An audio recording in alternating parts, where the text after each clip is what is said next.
Yeah, Now that we are on this question, have you ever read anything by Alfred Tomatis? No, I don't think so. I speak about him in my book as well. He was a great,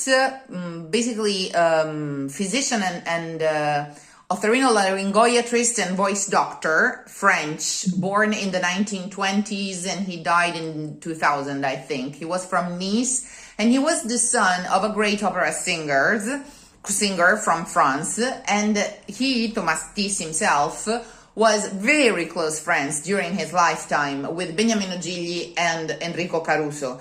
And he was a great voice expert. Two of his main books are called L'orecchio e la voce, l'oreille e la voix, L'orecchio e la vita, l'oreille e la vie, and so on.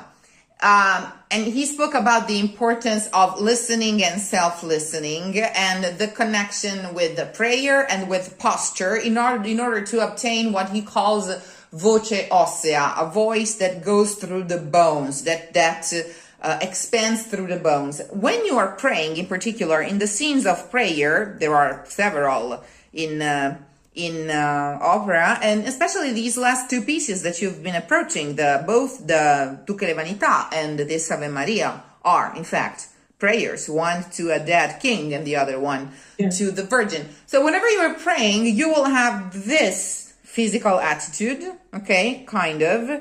Your head will be sort of hanging, which is what Tomatis defines as the best listening posture, because it's the most spiritual listening posture, and it is when you are basically perfectly erect but exposing your collarbone, and the larynx is literally touching it. So the voice will expand and will resound here in a very soft way on the top of your head. Okay? So what I'm trying to say is, even stage-wise, scenically, try and make the best out of this posture and see how conceiving the voice in the intimacy of your spiritual heart and spiritual mind in this physical attitude will make the voice literally kind of evaporate from the top of your head. Look for a that very peculiar vibe that sometimes you will have, that sort of ASMR feeling that sometimes you will also have passively when you hear people speaking sottovoce, or I get it all the time when I go to church and hearing the ladies recite the rosary, for example, it's very peculiar of prayers, and especially of intimate prayers, of prayers sottovoce.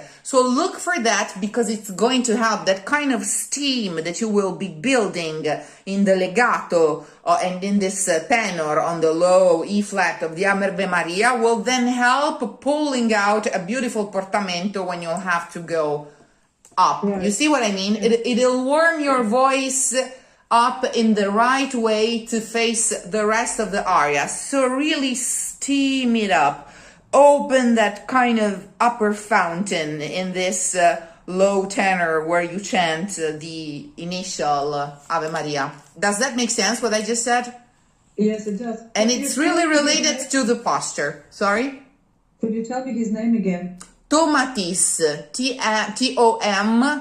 Tomatis.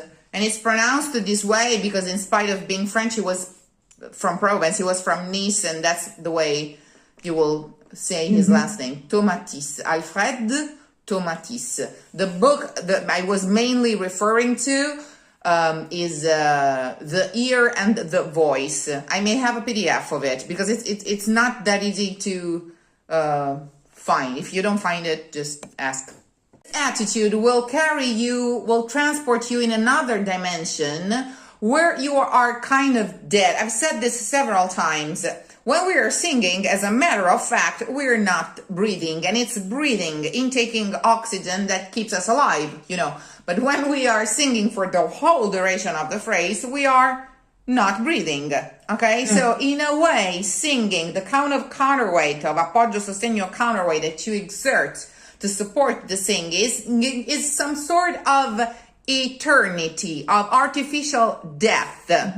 that your body goes through, and that's why it gives us a lot of anxiety. But this suspension of the terrestrial, earthier living is the very purpose of art, I'm going to say, and of prayers for anything. So you have to be so way beyond, so way back there in your thoughts, not to even notice. And think of this fountain, of this steam fountains that spills back on your face and on yourself, like shower in your own vocal steam, okay? Like have it drool on yourself, okay? Well, try and go again and make a point to get to the end of the phrase out of devotion, I'm going to say. Okay. Tension in spite of any possible oxygen lack will get you not only to every pitch you need, but to the end of every phrase. And it's up to you and your artistry to make the actorial best out of that lack of oxygen. And you'll always get there if you want. But also remember that after Di tue materne viscere, he gives you a tad longer, a pause a tad longer before that Gesù, because it's really, you know, Di tue materne viscere, Gesù. And then you space out. So have a sigh of relief of the pain before you space out. Instead of going to the Santa Maria, as we said, you'll never get to the Santa Maria. Instead of going to the Santa Maria, you will go somewhere else. Okay, so let's go from Gesù. Big breath of relief and then somewhere else. Prego. You kind of skipped the Santa Maria, or better, you improvised the middle of the prayer without really going to the Santa Maria. But as you are going back to the actual formula of the Ave Maria, nell'ora della morte, blah, blah, blah. And so the more you get close back to the original prayer, the more you go again towards the Gregorian. Okay? It's not really the words of the Ave Maria, but you're getting back. Okay? Hey, to pull out that Ave, the way he wrote it, without portamento, is the Zen, absolute, self-contained, intention not to go to it, not to do anything. Stay there in complete, irremovable stasis till it gets to you and you get to suck it in. You must have it in your mind, of course.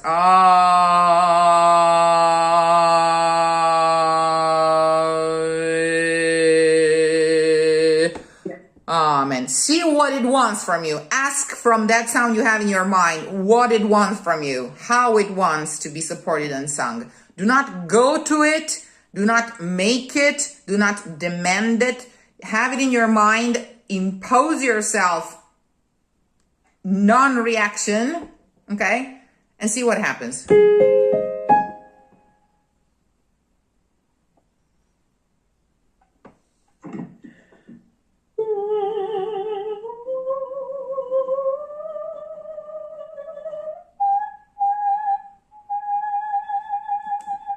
Molto bene, already much better, but now I am going to record this for you because you're going to need it. Because I want you to watch yourself back and see what your mouth does. Go again. Ave. I don't want to say look at yourself, but have the feeling of your lips and make sure that you're not even opening your mouth. Voluntarily keep your instrument soft, like a bubble gum, everywhere, in all of its part, but still. Soft, but perfectly still. Try not to even open your mouth. See what happens. See how your body adjusts in a different way around that idea of sound.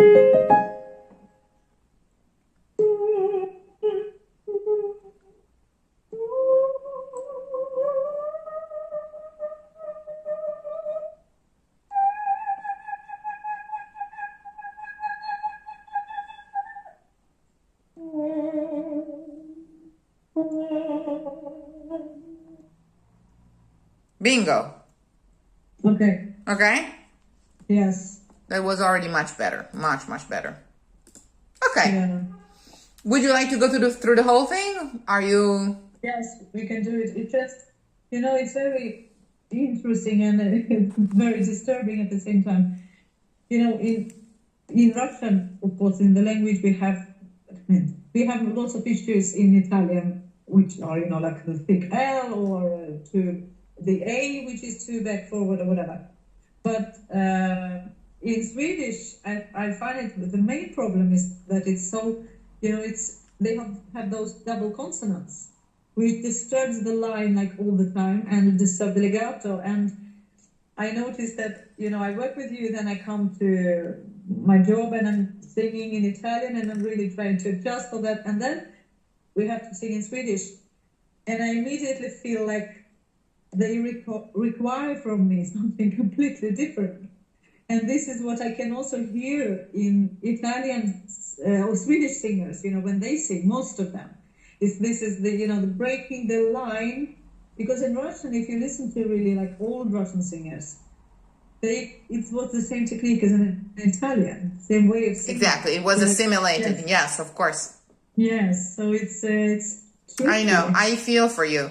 But you will master it well enough to switch back and forth. Yes, I hope so. I just want to for as long as you have. And then, of course, when I, together with you, my people, will get to change the world, there will be just one right way, and that will be the Cantare Italiano way, of course. I'm just kidding. But it was very... But anyway, this is what I'm trying to do, to at least instill a doubt, an alternative in people's minds, because I think that when you hear something that makes sense with the writing and this consistent, you can hardly go back, So, little by little, I'm young, you guys are awesome, maybe we'll get to get somewhere. Yes.